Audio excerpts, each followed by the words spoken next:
Welcome to our channel. Today we how to deploy sales strategies with Twilio, detailed guide step by step clearly. To deploy sales strategies using Twilio, begin by defining your sales goals. Identify the specific outcomes you want to achieve, such as increasing leads or improving customer engagement.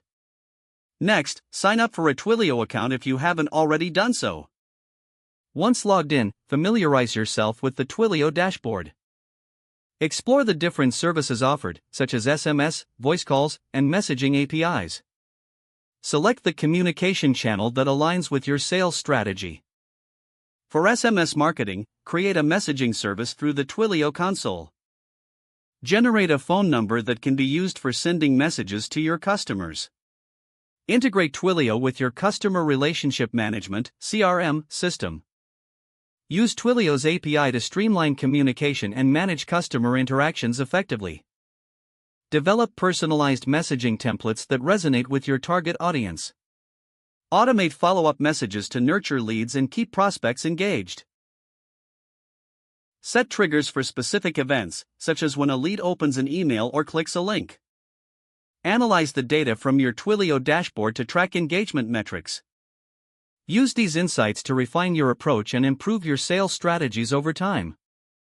Test different messaging and communication strategies to determine what works best. Ensure compliance with local regulations regarding SMS marketing and customer privacy. Promote your Twilio-powered communications on your website and social media platforms.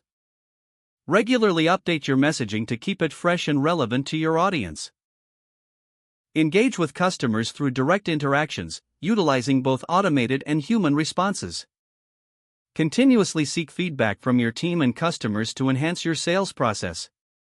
With these steps, you can effectively deploy sales strategies using Twilio. If the page does not load, refresh the browser or try again in a private or incognito window. Make sure you are using the correct email address, then retype it carefully to avoid small typos. If your password is not accepted, use the reset option and create a new strong password you can remember. Check your spam folder for verification or security emails, then complete any requested confirmation steps.